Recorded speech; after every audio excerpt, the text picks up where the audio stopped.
잠깐만요. 지금 이 이야기를 듣고 계신 여러분께 먼저 한 가지 질문부터 드리겠습니다. 만약 오늘 밤, 아니 지금 이 순간에 내가 갑자기 쓰러진다면 우리 가족은 내 통장에 있는 돈을 바로 꺼낼 수 있을까요? 대답을 바로 못하셨다면 오늘 이야기는 끝까지 들으셔야 합니다. 저는 이 질문을 스스로에게 수도 없이 던져왔습니다. 왜냐하면 저는 지난 20여 년 동안 은행에서 일하면서 바로 이 문제 때문에 눈앞에서 무너지는 가족들을 너무 많이 봐왔기 때문입니다. 작년 겨울이었습니다. 늦은 오후 사무실 전화가 급하게 울렸습니다. 전화를 건 분은 한 80대 어르신의 며느리였습니다. 아버님이 갑자기 뇌 쪽으로 큰 문제가 생겨 응급실에 실려가셨고 당장 수술비가 필요하다는 이야기였습니다. 목소리는 떨리고 숨도 제대로 고르지 못하시는 게 느껴졌습니다. 그래서 제가 물었습니다. 아버님 명의로 예금은 얼마나 있으신가요? 4,500만 원 정도 있습니다. 그 다음 말이 문제였습니다. 그런데요, 아버님이 지금 의식이 없으세요. 그 순간 제 가슴이 철렁 내려앉았습니다. 돈이 없어서가 아니라 돈이 있는데도 꺼낼 수 없는 상황이라는 걸 너무 잘 알고 있었기 때문입니다. 결국 그 가족은 어떻게 됐을까요? 바로 옆에 4,500만 원이 그대로 있는데 은행 규정상 한 푼도 못 찾고 급하게 고금리 대출을 받아 수술비를 마련해야 했습니다. 여러분, 이 이야기 들으시면서 어떤 생각이 드셨나요? 설마 우리 집은 아니겠지, 아직은 괜찮겠지, 이렇게 생각하셨나요? 안타깝게도 그렇지 않습니다. 지금 이 순간에도 전국 어딘가에서는 똑같은 일이 반복되고 있습니다. 저는 은행 개인금융부서에서 22년째 일하고 있습니다.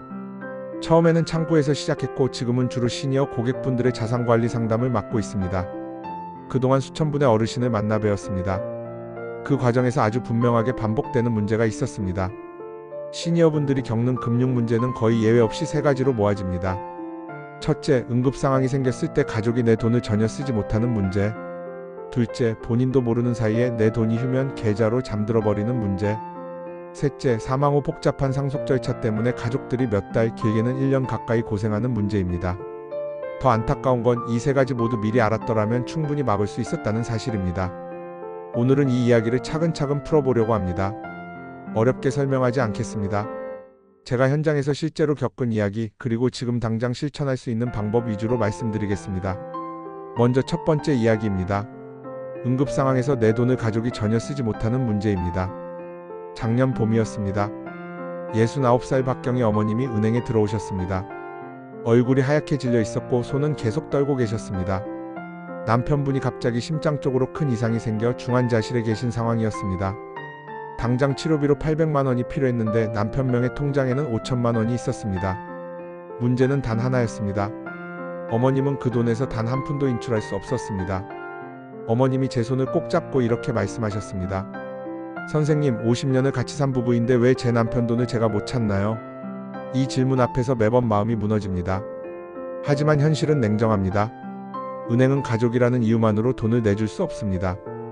아무리 급해도 아무리 오래 함께 살아도 본인이 아니면 인출은 불가능합니다. 법적으로 정해진 절차를 밟아야 하는데 그 과정만 최소 몇 주가 걸립니다. 응급실에서는 그런 시간을 기다려주지 않습니다. 제가 내부 자료를 살펴보니 65살 이상 어르신 가운데 10명 중 8명은 이런 상황에 대한 대비가 전혀 되어 있지 않았습니다. 즉 대부분의 분들이 언제든 같은 일을 겪을 수 있다는 뜻입니다. 두 번째 문제는 휴면 계좌입니다. 79살 최양수 어르신 이야기가 떠오릅니다. 젊을 때부터 여러 은행에 나눠서 저축하셨습니다. 위험을 분산한다는 생각이었죠. 아주 현명한 판단이었습니다. 그런데 나이가 들면서 문제가 생겼습니다. 어느 은행에 어떤 통장이 있는지 점점 기억이 흐려진 겁니다. 저와 함께 계좌를 하나하나 정리해 보았더니 7개 은행 중 4개가 이미 휴면 상태였습니다. 그 안에 잠들어 있던 돈이 1,800만 원이 넘었습니다. 어르신은 한참 동안 말을 잇지 못하시더니 이렇게 말씀하셨습니다. 아니, 내 돈이 이렇게 있었어. 휴면 계좌가 되면 바로 찾을 수 없습니다. 일반 창구가 아니라 별도의 기관을 통해 복잡한 절차를 거쳐야 합니다.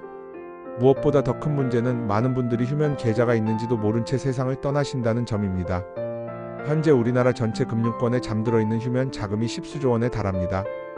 그중 상당 부분이 시니어분들의 돈입니다. 세 번째 문제는 상속 절차입니다. 85살 김종배 어르신의 경우는 아직도 잊히지 않습니다. 갑작스럽게 돌아가신 뒤 세 자녀분이 상속 절차를 밟으러 오셨습니다. 어르신은 생전에 이렇게 말씀하셨다고 합니다. 내가 없으면 이 돈 너희 셋이 사이좋게 나눠라. 하지만 현실은 전혀 사이좋지 않았습니다. 필요한 서류만 해도 수두룩했고 자녀 중 한 분은 해외, 또 한 분은 가족 간 감정 문제로 협조를 하지 않았습니다. 결국 상속 절차는 10달 가까이 걸렸고 그 사이에 가족들은 금전적으로도 감정적으로도 크게 지쳐갔습니다. 그렇다면 왜 이런 일이 계속 반복될까요? 제가 20년 넘게 현장에서 느낀 가장 큰 이유는 단 하나입니다. 몰라서입니다. 은행에는 이런 문제를 예방할 수 있는 제도들이 이미 존재합니다. 하지만 은행이 먼저 적극적으로 알려주지는 않습니다. 솔직히 말씀드리면 그런 제도를 많이 알릴수록 은행 입장에서는 번거롭고 수익이 줄어들기 때문입니다. 또 하나는 준비 시기를 놓치기 때문입니다. 아직 건강하니까, 아직 괜찮으니까 나중에 하자고 미루다가 정작 문제가 생기면 이미 손 쓸 수 없는 경우가 많습니다. 마지막으로는 가족과 돈 이야기를 하기 어려워하시기 때문입니다. 죽을 준비하는 것 같아서 민망해서 괜히 분위기 흐릴까봐 미루시다가 결국 가족 모두가 힘들어집니다. 이제부터는 해결책을 말씀드리겠습니다. 다행히 이 세 가지 문제는 모두 예방할 수 있습니다. 먼저 응급상황 대비입니다. 모든 은행에는 금융대리인 제도라는 것이 있습니다. 건강할 때 미리 가족을 대리인으로 지정해두는 제도입니다. 이렇게 해두면 본인이 의식을 잃거나 거동이 어려워졌을 때 지정된 가족이 대신 금융 업무를 처리할 수 있습니다. 방법은 생각보다 간단합니다. 주거래 은행에 가셔서 금융대리인 등록을 원한다고 말씀하시면 됩니다. 여기서 중요한 팁 하나 드리겠습니다. 대리인은 반드시 2명 이상 지정해 두셔야 합니다. 한 명만 지정해 두었다가 그분과 연락이 안 되는 상황이 실제로 자주 발생합니다.